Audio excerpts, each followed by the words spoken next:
Assalamualaikum warahmatullahi wabarakatuh.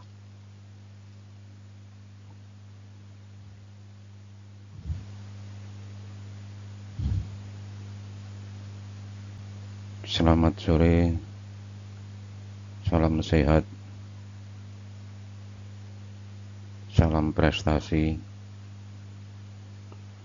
Bertemu lagi dengan saya, Suherman, Master Marine Engineer, pengampu mata kuliah Pengendalian Kerusakan dan Kedaruratan DP2 Teknika,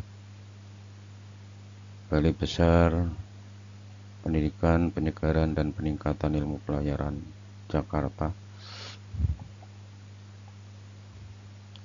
Terlebih dahulu, marilah kita panjatkan puji syukur atas rahmat dan nikmat yang telah diberikan kepada kita semua, utamanya nikmat sehat dan sempat, sehingga pada sore hari ini kita bisa bersama-sama mengikuti proses belajar mengajar pengendalian kerusakan dan kedaruratan. Sore ini kita memasuki pertemuan yang ke-8.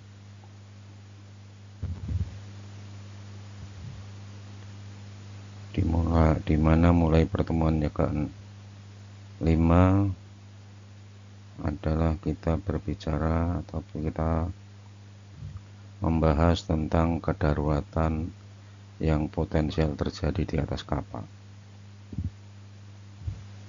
Di antaranya 3 udah kita bahas, yaitu tuburkan, kandas, dan penanggulangan kebakaran. Kita akan memasuki potensi kedaruratan yang keempat, yaitu kebocoran atau tenggelam. Mudah-mudahan Allah memberikan kita semua kemampuan untuk dapat memahami materi yang terkandung di dalamnya, dan insya Allah menjadi ilmu yang bermanfaat dalam menghadapi situasi darurat di kapal. Harapannya tidak pernah mengalami keadaan darurat. Amin.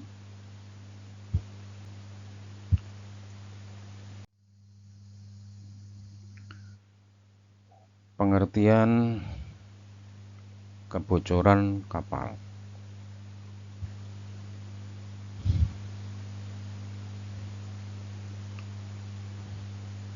Adalah proses terjadinya kapal tenggelam akibat kebocoran.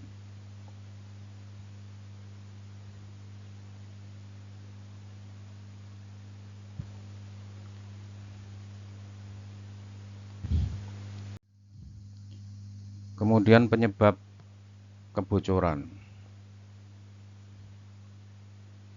Kebocoran bisa disebabkan karena kapal tubrukan atau collision,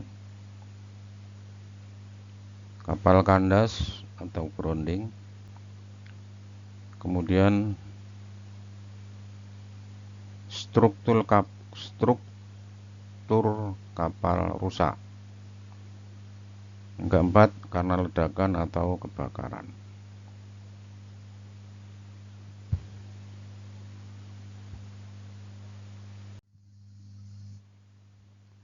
Dampak dari kebocoran: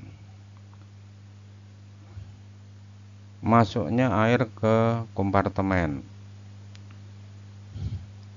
Kapal terdiri dari beberapa kompartemen, yang kalau hanya 1-2 yang kemasukan air, mungkin kapal masih bisa dikendalikan.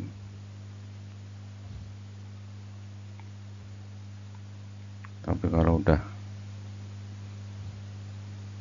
kebocorannya merata dari seluruh kompartemen, ya kemungkinan untuk tenggelam sangat besar. Yang kedua, kehilangan stabilitas kapal, ini karena masuknya air tadi dalam kompartemen. Yang ketiga, potensi tenggelam yang mengakibatkan risiko korban jiwa dan kerugian material. Kerugian material yang sangat besar.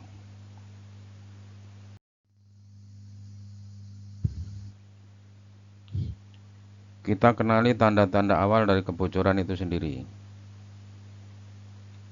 Alarm kebocoran berbunyi.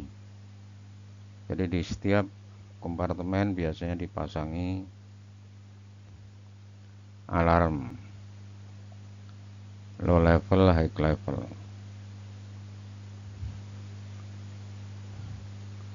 Kalau udah high level biasanya gotnya atau kompartemennya kalau udah kemusakan air menjadi high level maka akan alarm.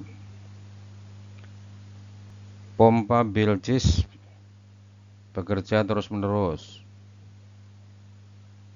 Ini otomatis ini pompa bilgesnya kerja terus, nggak habis-habis airnya di pompa terus.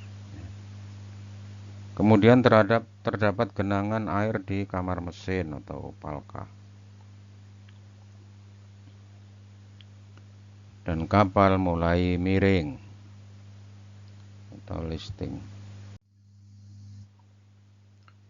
Upaya darurat mengatasi kebocoran. 1. Tutup pintu kedap air.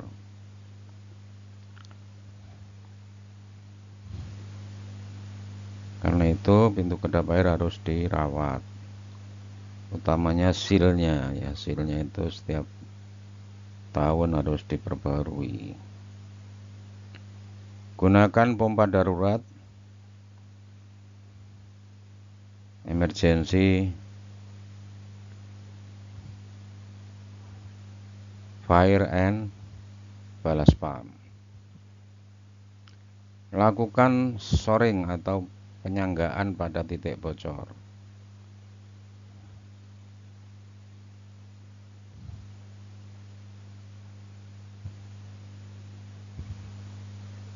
Gunakan collision mat atau peralatan tambal darurat. Ini yang udah harus semuanya tersedia di atas kapal.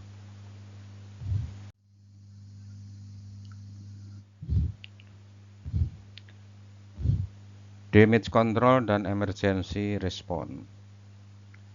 Koordinasi tim darurat. Koordinasi sangat penting dalam keadaan darurat.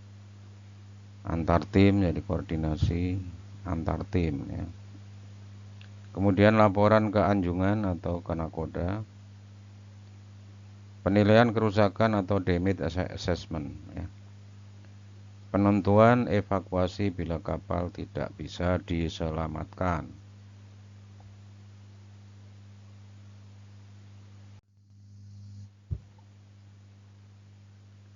Prosedur evakuasi kapal. Yang pertama, bunyikan alarm umum atau general emergency alarm. Kemudian seluruh ABK menuju master station.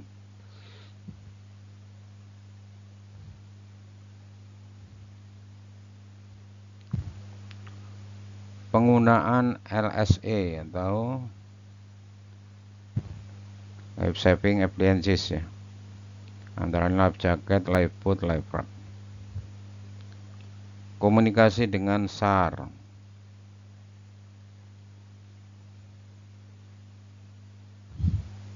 Dan RCC.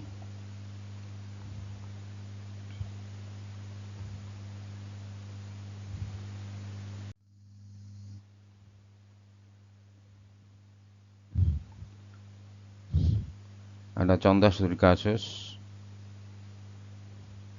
kapal tenggelam akibat kebocoran.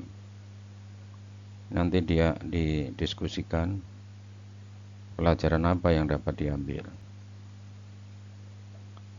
Video tersendiri ya.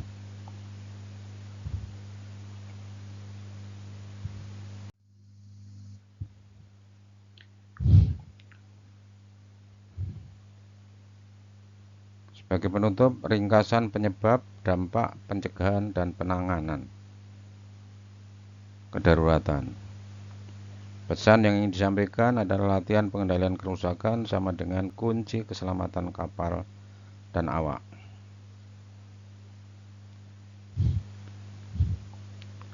Pasang safety first icon di mana.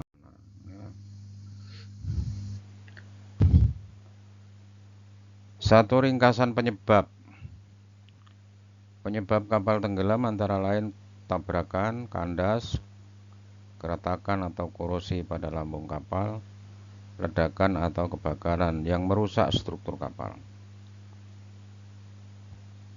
Berikutnya adalah kesalahan manusia, human error, dalam mengoperasikan kapal.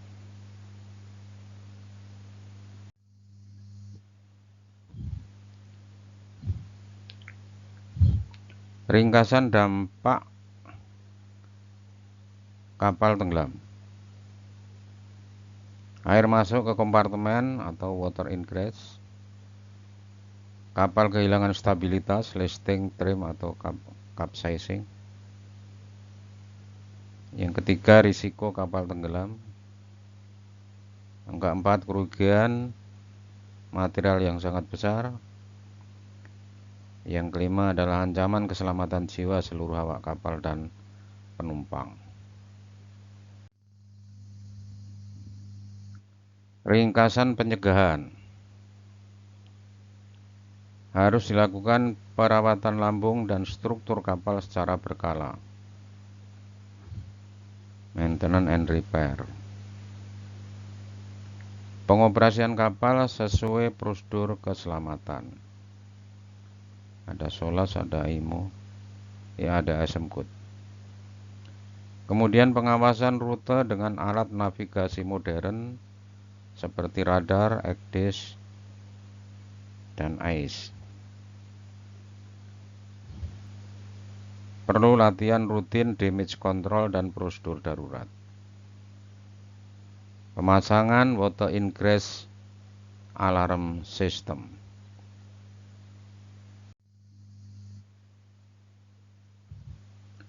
Ringkasan penanganan kedaruratan. Tutup pintu kedap air untuk mencegah penyebaran air. Aktifkan pompa bilga atau pompa darurat. Lakukan shoring dan pembalan darurat. Koordinasi tim darurat dan laporan ke nakoda.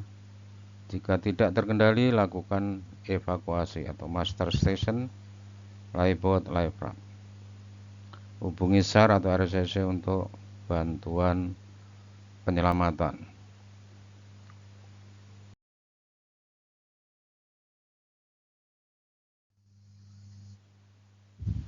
Demikian, terima kasih. Assalamualaikum warahmatullahi wabarakatuh.